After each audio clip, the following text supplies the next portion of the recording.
I'm going to be showing y'all how to recarpet a bass boat. Old.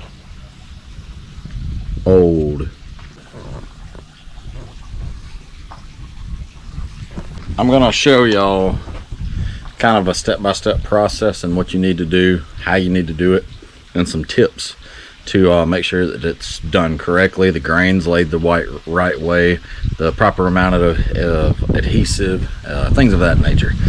So as you can see, this boat has rivets. You're going to need a 3/16 drill bit to drill these out. There we go. Here's one of the hinges. I've already drilled out all those rivets. Usually they're screws most of the time on these, but in this boat, this Bass Cat, it is rivets. I went ahead and wrote front right storage lid side. Wrote it neatly so y'all can see. Usually I'm just like front right lid, but just for the purpose of the video, that's what I'm doing. That way it lets you know what side to place on the lid and which box it goes to.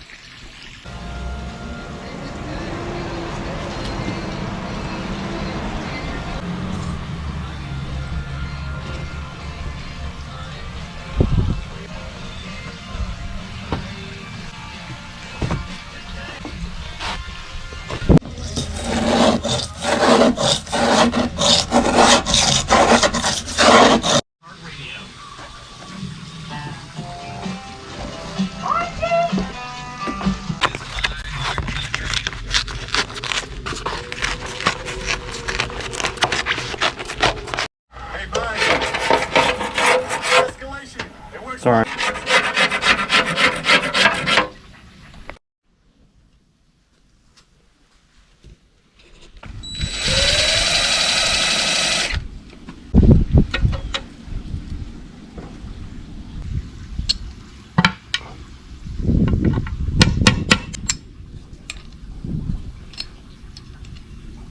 All right, now that we have most of everything scraped, we've got the top scraped, the side scraped, and the inside lid scraped. No old adhesive. Now we're gonna pad this front deck. So I've already cut the padding, got it cut appropriately. Now when we do this padding, when we glue this padding down, here's the hinge side. So come look at this. Anywhere there's a hinge, when you're doing any type of padding, you need to leave an inch gap, because whenever this opens, it will actually bunch up the carpet. So anytime you have a hinge spot, you need to leave an inch of a gap here and on the deck. So let's go ahead and get this glued down, and we are gluing it down Ultra Bond Eco 420. That is also equivalent to like Robert's 50-55 or something like that. It's just a good marine carpet adhesive. It's a water base. Peanut butter is what I call this.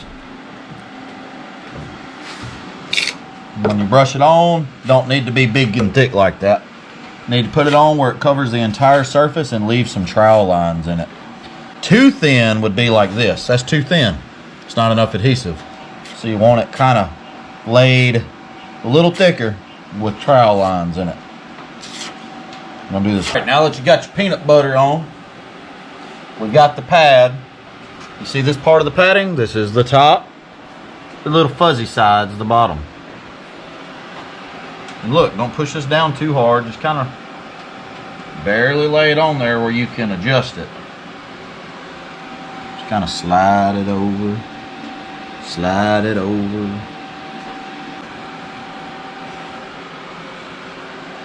Slide it over a little more. And we are golden. And after you get it pushed down, we're gonna let this dry. So I'm gonna lay it upside down, face down on the floor, to let gravity do its thing and help it bond. All right, so I'm gonna find a spot. He's just got a million things in here. Yep. Oh, there we go. All right, so here's one of the lids that I've already glued and it's already dried.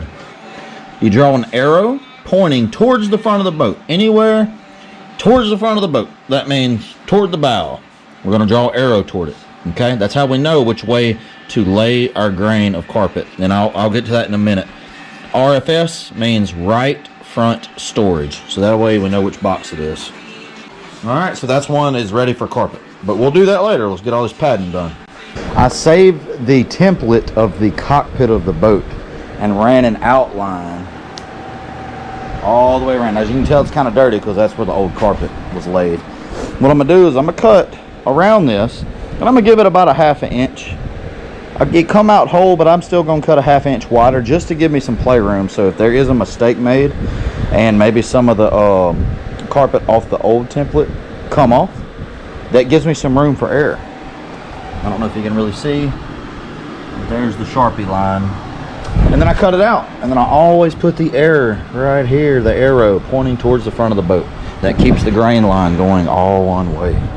So now we're going to be putting the hinges on some of these lids. 3/16 ounce, 1/2 inch. You can use rivets to mount them to the boxes. You can, or you can use nuts and bolts. We're going to use rivets because this is the way it was done on this boat. And put it in the rivet gun. Make sure that you push it all the way through. We got it flush. Then we're going to hit the trigger. One more and it pulls it through. There we go. If you're having trouble getting the rivet in there, use a drill and just make sure the hole is lined up and all the carpet's out of it.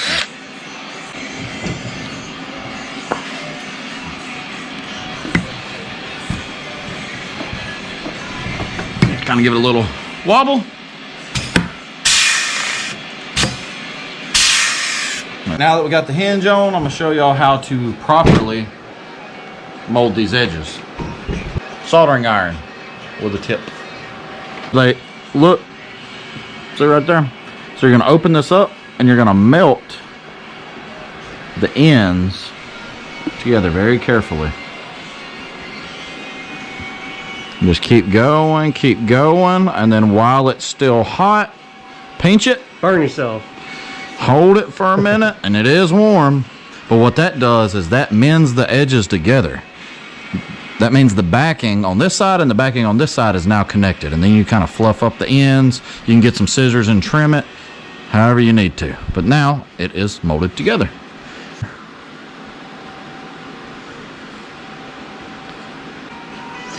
Boom, boom, boom. All right, when you're done with this thing is very hot. Unplug it, don't leave it plugged up. Find you a spot, hang it, make sure it don't burn your cord, and let it cool off. We are continuing to do every box with the peanut butter. And we're gonna let gravity do their thing and let them bond. And then we will start clamping the sides. So now we've cut out a template that laid across the back deck. Left a little bit of extra where we can lay over these edges. We can always go back and trim those. So what I like to do, if you can look right here, once we lay these in, I use like the point of the scissors. And I just kind of make a line. Now that I got a line that's kind of visible, I can lift this up, cut along that little perforation that I've made. Like I said, this may not line up exactly perfect, but now that's about right. And when you have corners like this, this is going to be the exposed part. So I'm going to fold this in, fold that over, and then now I kind of see the angle I got to cut out on this. You can kind of eyeball this and boom, boom. Got to cut it just a tad more, not much. About right there. Boom. There we go. And then we'll go back and trim this after it's sealed. But that's, if you look over here at this way of it, you'll be able to see that's how it's supposed to fold over. And we'll trim up all these edges like that. There we go. And we'll do that all the way around. Spots like this is where the live wells go. You cut a 45 degree all the way to the corner, just like so.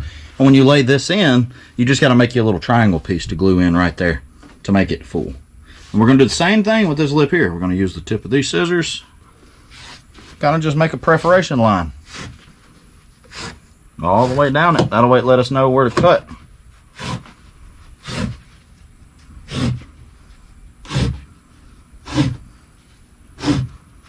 Now you can use a carpet razor, but these things go dull pretty quick and it leaves way too many frays. This is just what I like to do. You can use that if you want, but I don't like to dig into the boat with a razor. So I just make my line and I use these awesome little scissors from Harbor Freight. They're like $7 or $8.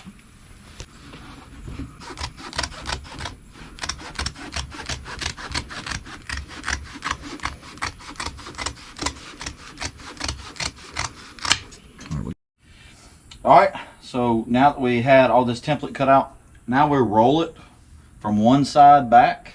We actually have already glued this side that's up under me down, and we started from one end back. Now we've got glue here. Now we're working our way that way. And we're just going to go slow, make sure we get in everywhere, and then we just slowly kind of set it down. And making sure we get all on the insides and everything.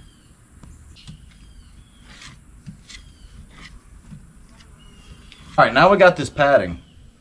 If you take a look right here, this boat does not have trim. So we've had to cut the padding back even more than normal so the carpet will actually have something to bond to.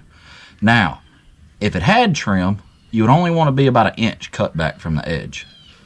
But we've got it all the way around that way. So now what we're going to do, we're going to go ahead and put this peanut butter glue, lay it down on this side, and then lay it down on this side. All right, so now the padding is glued. So where the post goes, you also want to leave a gap around there. That way your carpet can actually tuck down in there. Because if you don't, then you'll be able to see your padding under the carpet.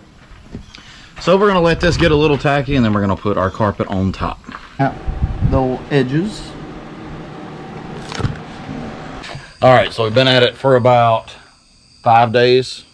6 days? 6 days? 6. 10-hour days. We've got the back done. We've got the boxes put in. We're mounting them in. Now,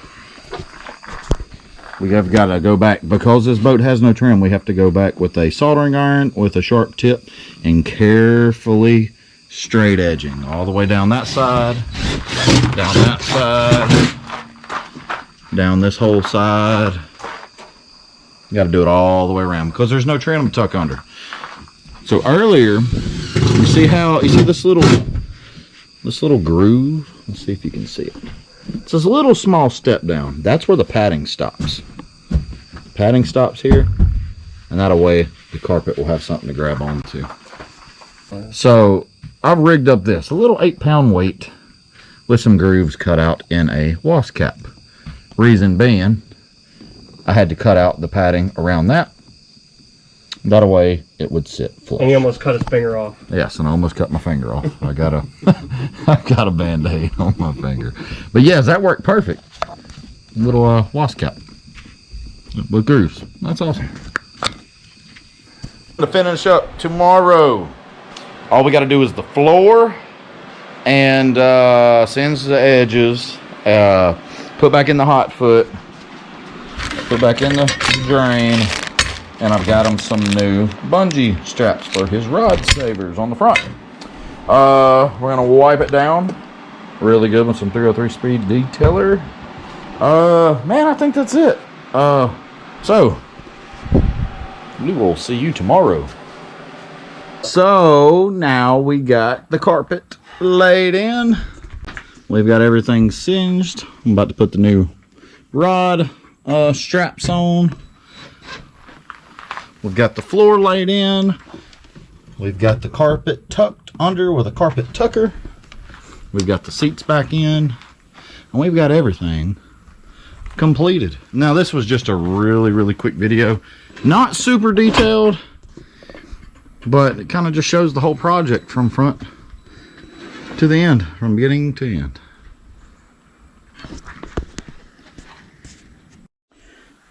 And this is the finished product.